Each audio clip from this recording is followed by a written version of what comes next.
Bonjour à tous, je vais vous présenter les nouveautés d'AlphaCam Designer. Alors il n'y aura pas que des nouveautés, il y a aussi des fonctions qui ont été améliorées. La première partie, je vais déjà vous montrer le transfert entre AlphaCam et Designer. Donc là, le but c'est de faire un petit posage pour cette carrure. Donc ici je vais exporter ça vers Designer. Donc tous les éléments.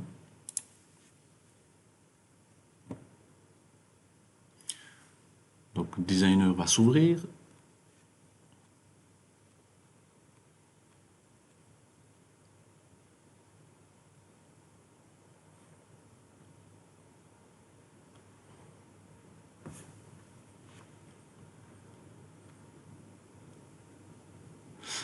Voilà ma carrure de Designer.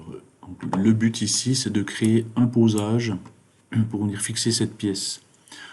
Je vais faire un simple cylindre pour ceci. Donc fonction cylindre. Première nouveauté, si on regarde les options à gauche visuellement, ils ont séparé un peu les différentes parties. C'est un peu plus lisible qu'avant au niveau visuel. Ils ont aussi amélioré les fonctions d'accroche. Donc là, je peux me crocher sur un axe virtuel X. Pareil, on va pouvoir s'accrocher sur un axe virtuel Y. Si je me mets dans le plan XZ, on va pouvoir s'accrocher sur l'axe Z. Donc fonction d'accroche un peu améliorée. Je retourne dans mon plan XY. Le cylindre, je vais le créer grâce à 3 points. Je ne vais pas faire d'opération booléenne. Par contre, nouveauté, on peut directement mettre une couleur aux éléments qu'on crée et aussi une transparence. Alors, le point d'application, je vais m'accrocher au centre de ce cylindre. Pour le diamètre de mon posage, je vais m'accrocher au milieu de cette ligne. Et puis, je vais mettre une hauteur à mon posage. Voilà, donc mon cylindre est de la couleur voulue et transparent. Évidemment, sur un cylindre, je vais faire une opération booléenne pour faire l'empreinte de la carrure sur mon posage. Donc ici, opération booléenne. Donc là, je vais lui dire que je fais une soustraction. La cible, c'est le cylindre. Le corps, c'est la carrure. Je termine ma fonction. Et ici, je vois mon empreinte. Ici, il y a ce petit cylindre qui va me déranger. Donc là, je vais tout simplement supprimer face. Je sélectionne les deux faces à supprimer et terminer. Voilà. Une fois mon cylindre fait, je vous montre une petite amélioration de fonction au niveau de la fonction modifier rayon. Donc, c'est pour modifier tout simplement un diamètre. Ici à gauche, on peut travailler soit avec une valeur au rayon. Ce qui est sympa, c'est qu'on a entrétillé le diamètre d'origine. Donc, on peut changer ça. On peut mettre une valeur au diamètre. Ou alors carrément une valeur offset depuis le diamètre d'origine. Donc, un décalage en plus ou en moins. Donc là, ils ont amélioré ceci. Au final, ce solide, j'aimerais l'envoyer dans AlphaCam. Donc, ici, il y a la fonction envoyer en FAO. Nouveauté, il va me mettre un message comme quoi je dois enregistrer mon solide avant de l'envoyer. Donc, je l'enregistre et je peux l'envoyer vers AlphaCam. Et voilà mon cylindre dans AlphaCam avec l'empreinte. Pour le prochain exemple, je vais ouvrir directement un fichier de Designer. Donc voilà un posage vertical avec 4 étaux, 4 pièces, des mots mobiles. Ici, c'est pour montrer qu'ils ont fait une nouveauté au niveau de la structure. Jusqu'à maintenant, on avait les calques qui correspondaient aux couches. Seulement là, moi j'ai tous les éléments dans la même couche. Donc pour venir montrer puis cacher mes éléments, c'est un peu compliqué d'aller cliquer chaque élément. Et donc, dans cette structure arborescente, on peut venir facilement montrer et cacher des pièces grâce à des paramètres. On peut donner par type. Donc là, je retrouve un groupe où j'ai tous mes solides que je peux venir cacher et je vais voir tout ce qui est en 2D ou au contraire cacher tout ce qui est en filaire pour montrer que les solides. On peut aussi faire par couleur, trier par couleur. Donc voilà, on voit qu'ici j'ai des couleurs. Si je veux cacher mes étaux, la couleur orange, hop, je cache et c'est directement fait. Ou alors on peut faire des groupes nous-mêmes, personnalisés. Par exemple ici, j'ai un groupe où j'ai mes étaux, avec donc l'étau et les morts mobiles, mon posage qui est la tour verticale, et ici tout est mélangé. J'ai du 2D, j'ai mes pièces, puis tout ce qui est dessin. Donc le but ici, c'est de pouvoir faire un groupe où dedans j'ai mes pièces que je peux montrer et cacher facilement. Donc je viens ici à gauche, créer un nouveau groupe, que je vais tout simplement appeler pièces. Ensuite ici, je viens rechercher tout ce qui s'appelle pièces. Voilà, je viens sélectionner toute ma sélection, j'enlève ma recherche, mes pièces sont sélectionnées, j'ai plus qu'à les glisser dans mon groupe pièces. Et là, je peux facilement venir cacher et montrer mes pièces. Ils ont aussi amélioré la fonction des filtres. Si maintenant je décide de modifier les propriétés d'un élément, je viens modifier propriétés, j'ouvre les filtres avancés, et là on peut filtrer par plusieurs types. Donc je peux filtrer par couleur.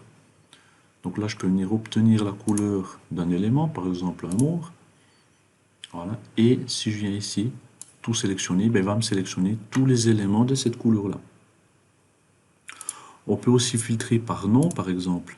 Donc si maintenant je viens obtenir le nom, par exemple, de cet élément, qui va s'appeler étau numéro 1, j'aimerais sélectionner tous les étaux. Alors c'est clair que faut que j'enlève le numéro, et j'ai dit tout sélectionner.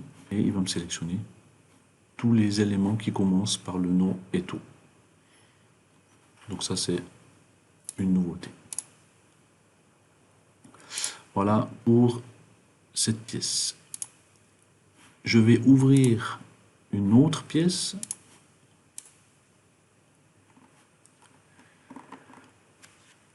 Ici, le but, c'est de montrer les nouveautés. Ils ont ici ajouté un historique de construction. Donc on retrouve les fonctions appliquées pour créer cette pièce jusque-là. Et là, on peut éditer l'historique. Par exemple, à un moment donné, sur cette pièce, on fait une fonction d'offset pour faire la poche qui est là-dedans. Et je décide de changer la valeur de mon offset ici, de la largeur de la paroi. Donc je viens ici à gauche, modifier mon offset. Donc voilà, je retrouve les paramètres que j'avais introduits. Ici, je décide de mettre une paroi un peu plus fine. Je termine ma fonction. Et il va tout réappliquer ce qui a été fait derrière. Donc ma paroi maintenant ici est plus mince avec mon nouvel offset. Pareil ici, à un moment donné, on crée un cylindre pour faire ce rayon. La fonction, je la retrouve ici. Je peux modifier mon cylindre et puis par exemple modifier le rayon. Puis si je veux un diamètre plus petit, voilà, je termine ma fonction et la modif est appliquée directement et tout ce qui est derrière est recalculé.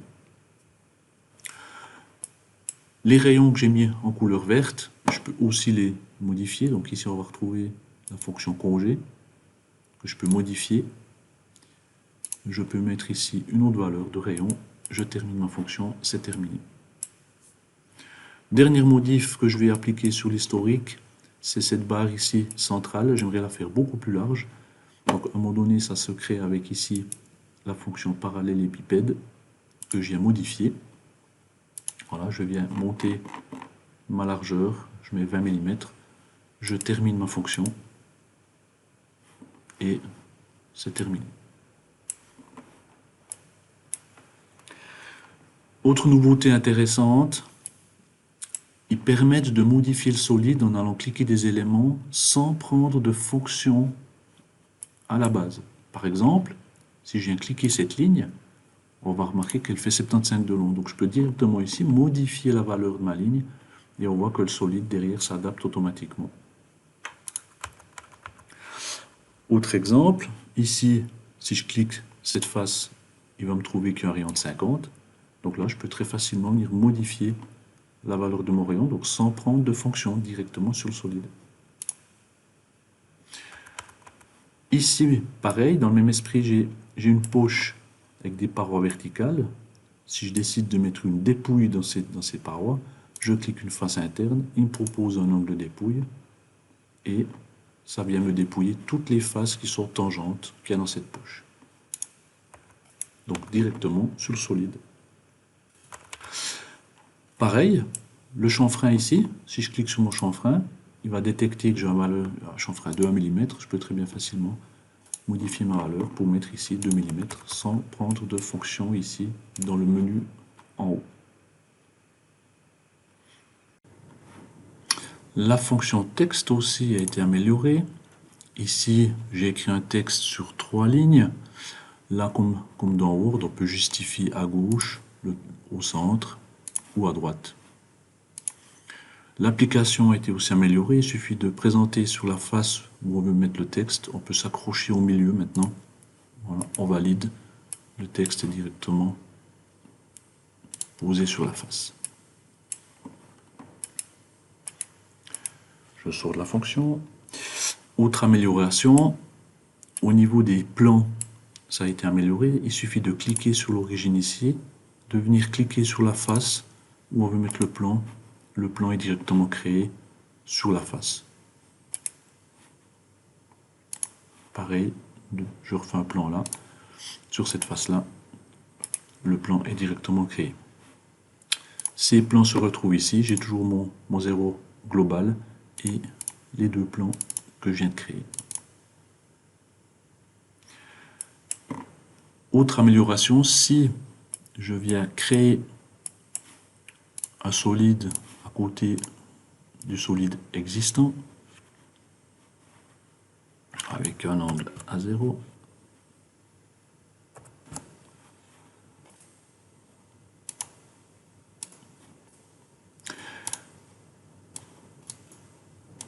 que je déplace ici. Si je clique cette face-là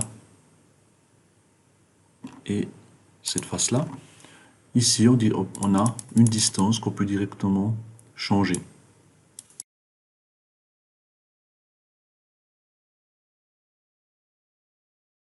Une face, l'autre face. Donc ici ça va bouger les deux solides ou alors le solide de droite. Ça sans prendre de fonction spéciale.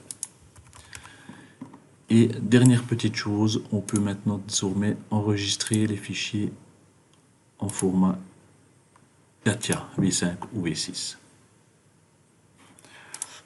Voilà pour les nouveautés. Merci de votre attention et à bientôt.